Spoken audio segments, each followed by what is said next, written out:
श्रीसन्तानगोपालकवचं श्रीमहादेव उवाच।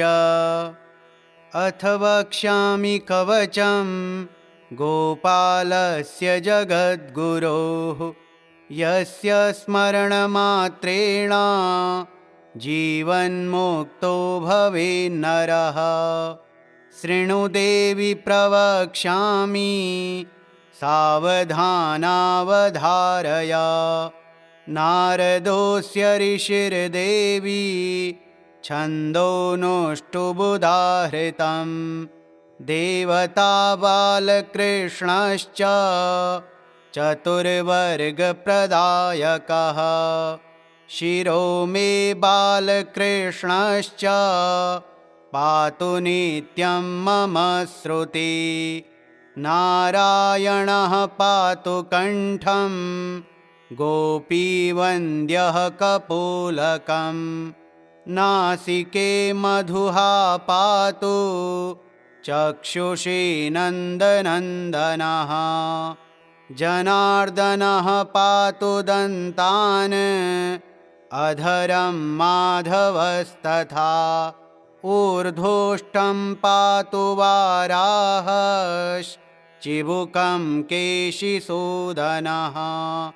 हृदयं गोपिकानाथो नाभिं सेतुप्रदः सदा। हस्तौ गोवर्धनधरः पादौ पीताम्बरोऽवतु।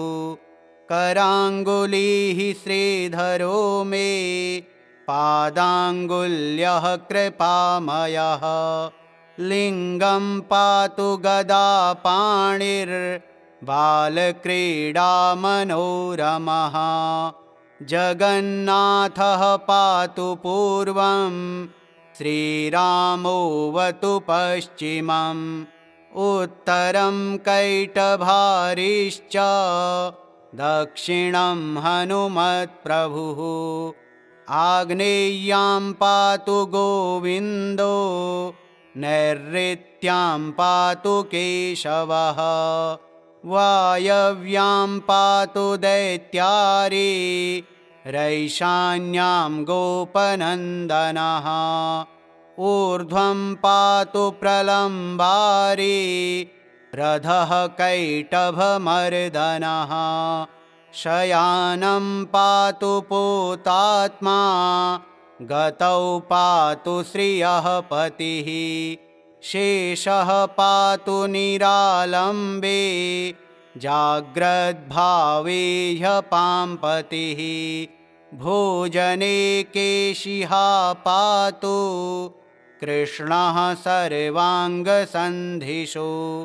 गणनाशो निशानाथो दिवानाथो दिनक्षये। इति ते कथितं दिव्यं कवचं परमाद्भुतं। यः पठेन्नित्यमेवेदं कवचं प्रयतो नरः। तस्याशु विपदो देवी नश्यन्ति रिपुसंहतः। अन्ते गोपालचरणं प्राप्नोति परमेश्वरी। त्रिसन्ध्यमेकसन्ध्यं वा यः पठेत् शृणुयादपि। तं सर्वदा रमानाथः परिपाति चतुर्भुजः। अज्ञात्वा कवचं देवी गोपालं पूजयेद्यदि। सर्वं तस्य वृथा देवी जपहोमार्चनादिकं। सशस्त्रघातं सम्प्राप्य मृत्युमेति न संशयः। श्रीमहादेव उवाच। अथ वक्ष्यामि कवचं गोपालस्य जगद्गुरोः, यस्य स्मरणमात्रेण जीवन्मुक्तो भवेन्नरः। शृणु देवि प्रवक्ष्यामि सावधानावधारय।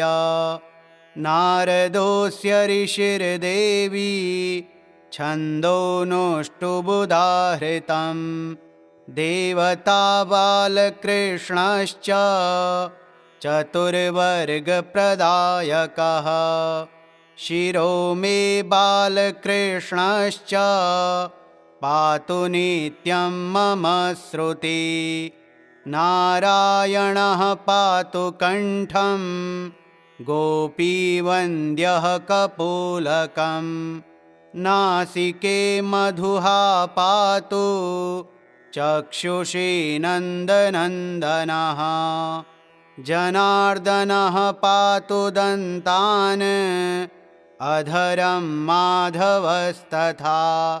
ऊर्ध्वोष्ठं पातु वाराहश्चिबुकं केशिसूदनः।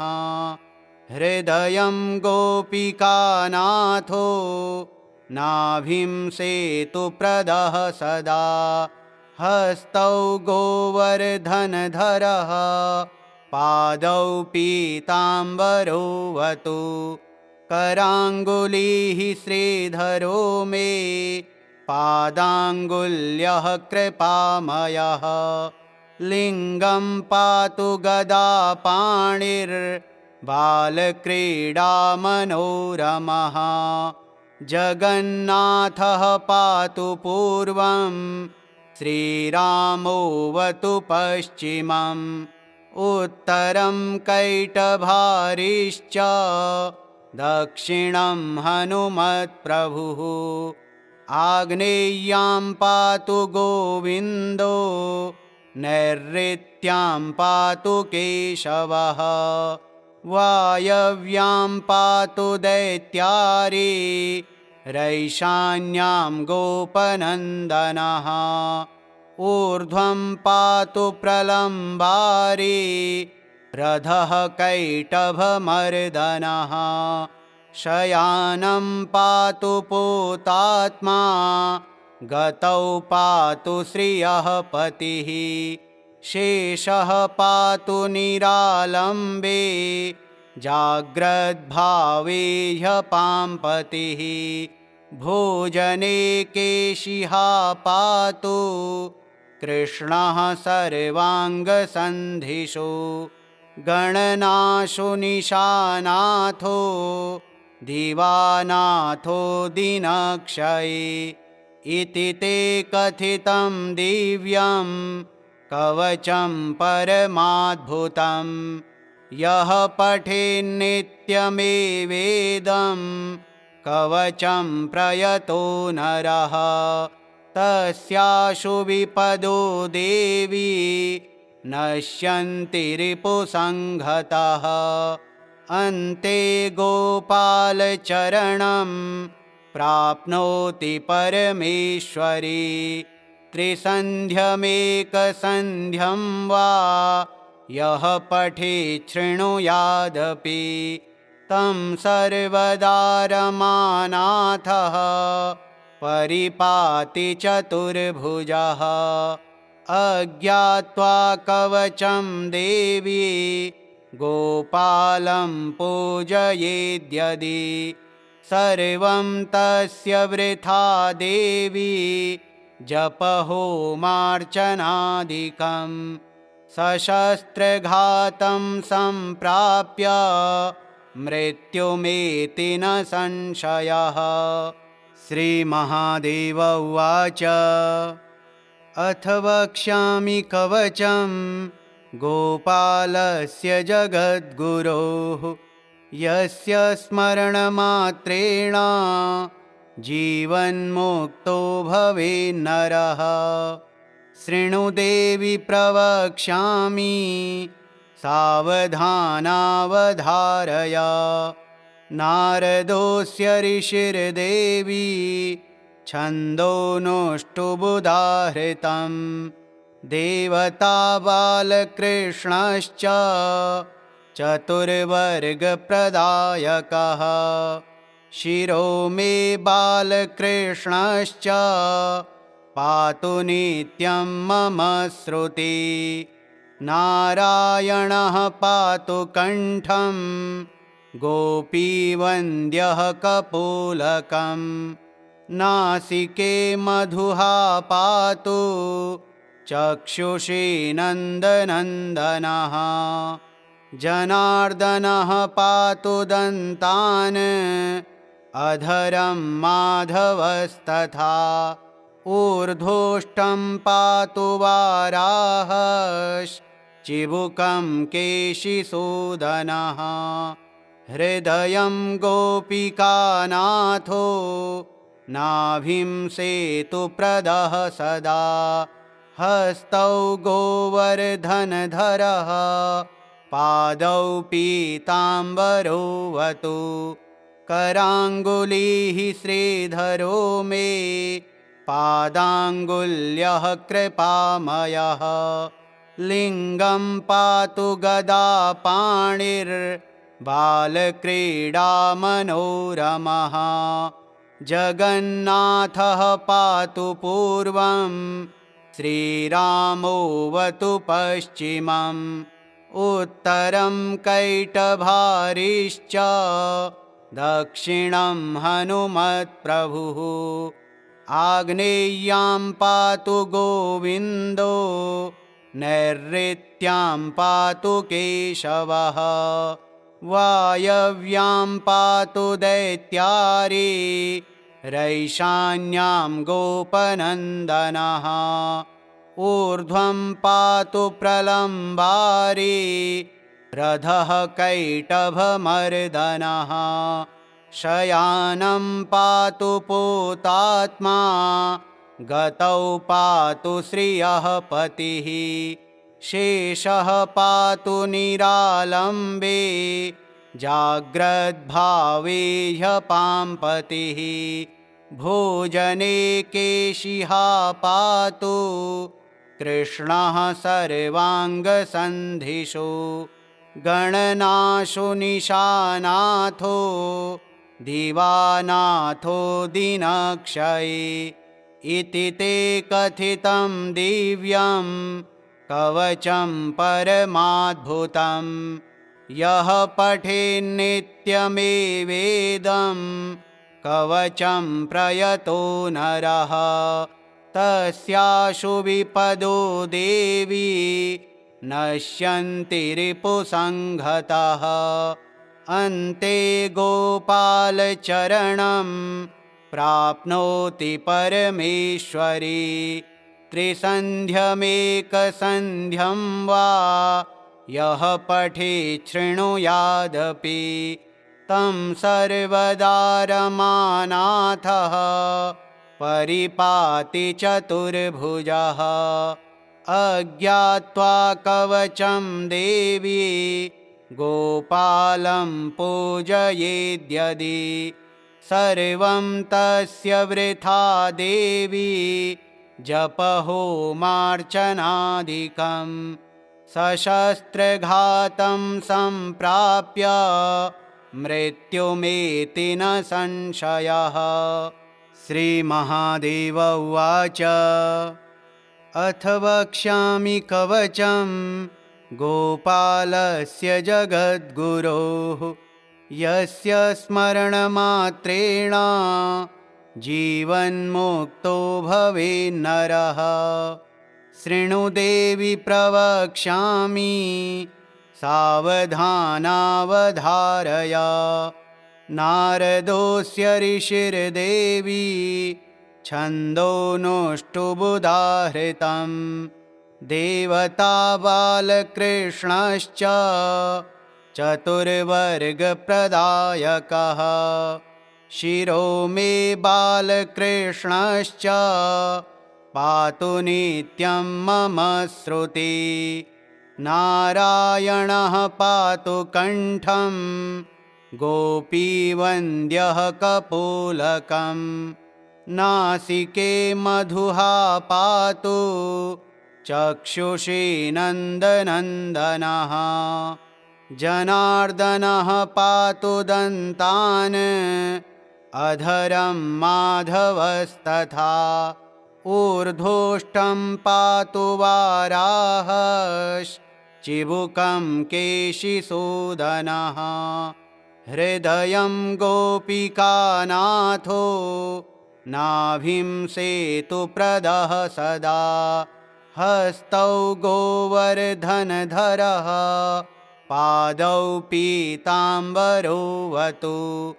कराङ्गुलिः श्रीधरो मे पादाङ्गुल्यः कृपामयः लिङ्गं पातु गदापाणिर्बालक्रीडामनोरमः जगन्नाथः पातु पूर्वं श्रीरामोऽवतु पश्चिमम् उत्तरं कैटभारिश्च दक्षिणं हनुमत्प्रभुः आग्नेय्यां पातु गोविन्दो नैऋत्यां पातु केशवः वायव्यां पातु दैत्यारी रैशान्यां गोपनन्दनः ऊर्ध्वं पातु प्रलम्बारी रथः कैटभमर्दनः शयानं पातु पूतात्मा गतौ पातु श्रियः पतिः शेषः पातु निरालम्बे जाग्रद्भावे ह्यपाम्पतिः भोजने केशिहा पातु कृष्णः सर्वाङ्गसन्धिषु गणनाशो निशानाथो दिवानाथो दिनक्षये इति ते कथितं दिव्यं कवचं परमाद्भुतं यः पठेन्नित्यमेवेदं कवचं प्रयतो नरः तस्याशु विपदो देवी नश्यन्ति रिपुसंहतः अन्ते गोपालचरणं प्राप्नोति परमेश्वरी त्रिसन्ध्यमेकसन्ध्यं वा यः पठेत् शृणुयादपि तं सर्वदा रमानाथः परिपाति चतुर्भुजः अज्ञात्वा कवचं देवी गोपालं पूजयेद्यदि सर्वं तस्य वृथा देवी जपहोमार्चनादिकं सशस्त्रघातं सम्प्राप्य मृत्युमेति न संशयः। श्रीमहादेव उवाच अथ वक्ष्यामि कवचं गोपालस्य जगद्गुरोः यस्य स्मरणमात्रेण जीवन्मुक्तो भवेन्नरः शृणु देवि प्रवक्ष्यामि सावधानावधारय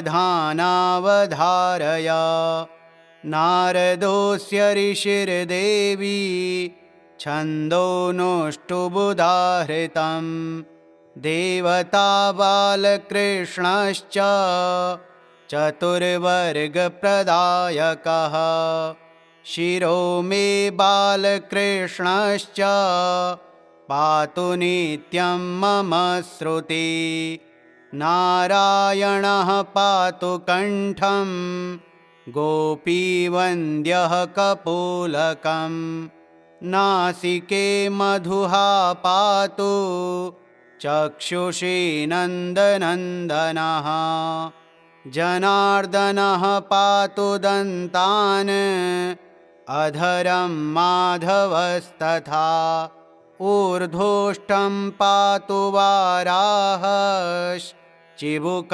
केशिसूदनः हृदयं गोपिकानाथो नाभिं सेतुप्रदः सदा हस्तौ गोवर्धनधरः पादौ पीताम्बरोऽवतु कराङ्गुलिः श्रीधरो मे पादाङ्गुल्यः कृपामयः लिङ्गं पातु गदापाणिर्बालक्रीडामनोरमः जगन्नाथः पातु पूर्वं श्रीरामोऽवतु पश्चिमम् उत्तरं कैटभारिश्च दक्षिणं हनुमत्प्रभुः आग्नेय्यां पातु गोविन्दो नैऋत्यां पातु केशवः वायव्यां पातु दैत्यारी रैशान्यां गोपनन्दनः ऊर्ध्वं पातु प्रलम्बारी रथः कैटभमर्दनः शयानं पातु पूतात्मा गतौ पातु श्रियः पतिः शेषः पातु निरालम्बे जाग्रद्भावे ह्यपाम्पतिः भोजने केशिः पातु कृष्णः सर्वाङ्गसन्धिषु गणनाशो निशानाथो दिवानाथो दिनक्षये इति ते कथितं दिव्यं कवचं परमाद्भुतं यः पठेन्नित्यमेवेदं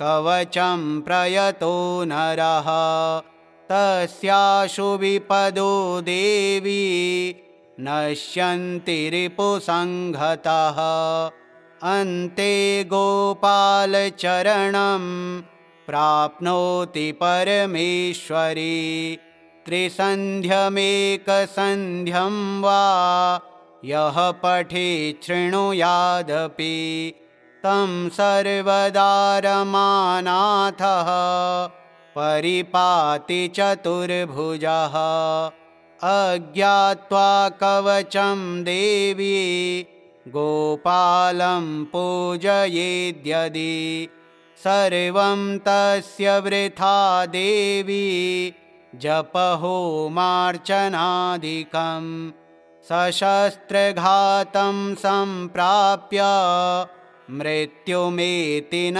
संशयः।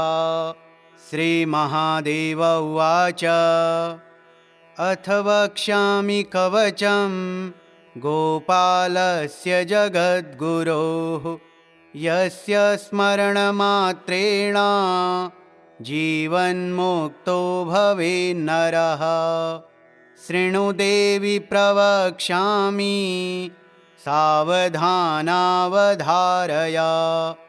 नारदोऽस्य ऋषिर्देवी छन्दोनुष्टुबुधाहृतं देवता बालकृष्णश्च चतुर्वर्गप्रदायकः शिरो मे बालकृष्णश्च पातु नित्यं मम श्रुति नारायणः पातु कण्ठं गोपीवन्द्यः कपोलकं नासिके मधुः पातु चक्षुषी नन्दनन्दनः जनार्दनः पातु दन्तान् अधरं माधवस्तथा ऊर्ध्वोष्ठं पातु वाराहश्चिबुकं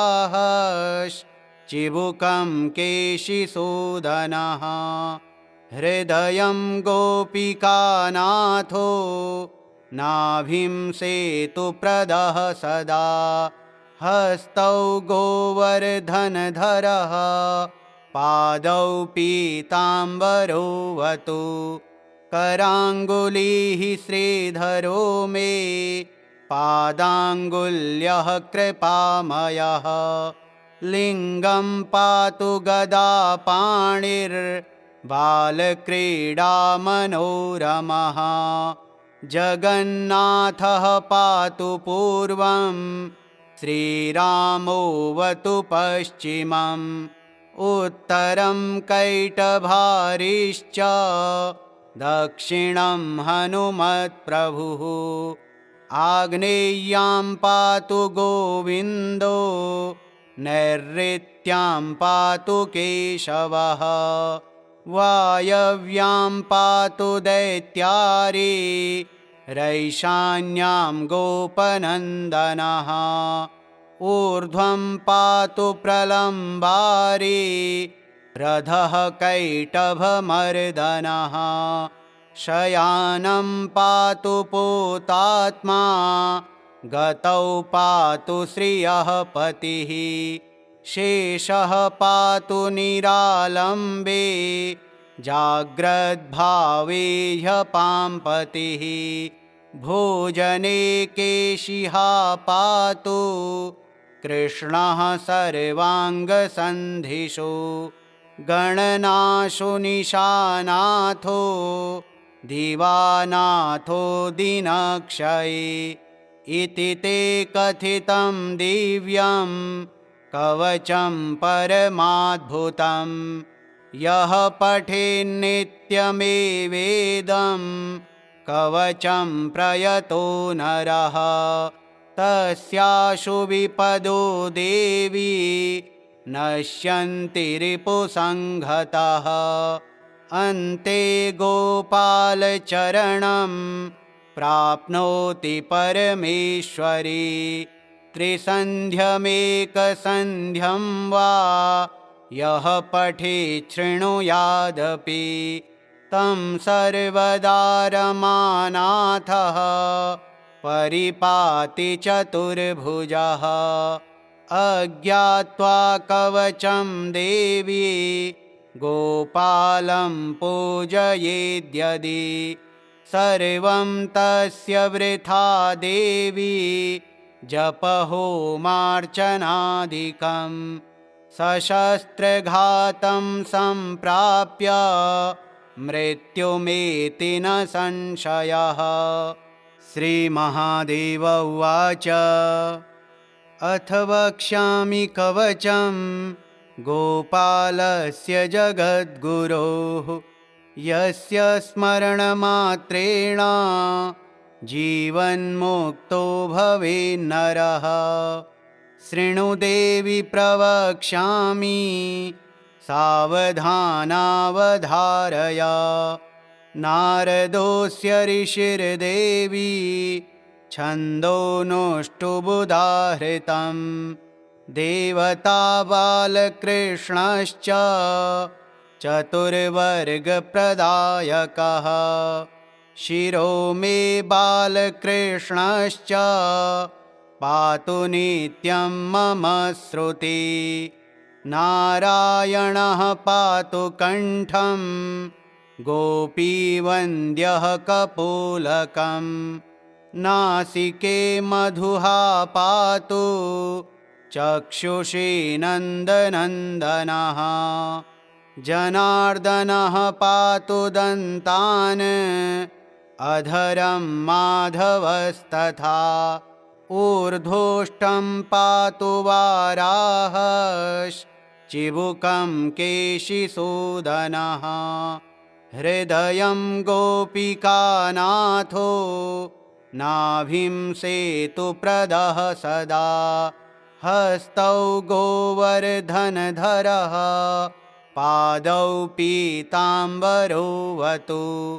कराङ्गुलिः श्रीधरो मे पादाङ्गुल्यः कृपामयः लिङ्गं पातु गदापाणिर्बालक्रीडामनोरमः जगन्नाथः पातु पूर्वं श्रीरामोऽवतु पश्चिमम् उत्तरं कैटभारिश्च दक्षिणं हनुमत्प्रभुः आग्नेय्यां पातु गोविन्दो नैऋत्यां पातु केशवः वायव्यां पातु दैत्यारी रैशान्यां गोपनन्दनः ऊर्ध्वं पातु प्रलम्बारी रथः कैटभमर्दनः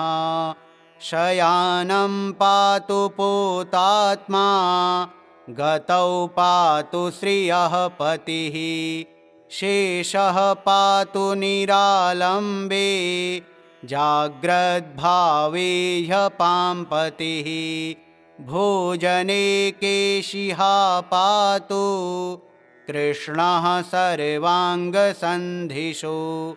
गणनाशो निशानाथो दिवानाथो दिनक्षये इति ते कथितं दिव्यं कवचं परमाद्भुतं यः पठेन्नित्यमेवेदं कवचं प्रयतो नरः तस्याशु विपदो देवी नश्यन्ति रिपुसंहतः अन्ते गोपालचरणं प्राप्नोति परमेश्वरी त्रिसन्ध्यमेकसन्ध्यं वा यः पठेत् शृणुयादपि तं सर्वदा रमानाथः परिपाति चतुर्भुजः अज्ञात्वा कवचं देवी गोपालं पूजयेद्यदि सर्वं तस्य वृथा देवी जपहोमार्चनादिकं सशस्त्रघातं सम्प्राप्य मृत्युमेति न संशयः। श्रीनारद पंचरात्रे ज्ञानामृतसारे चतुर्थरात्रे श्री संतान गोपाल कवचम श्री गोपालार्पणमस्तु।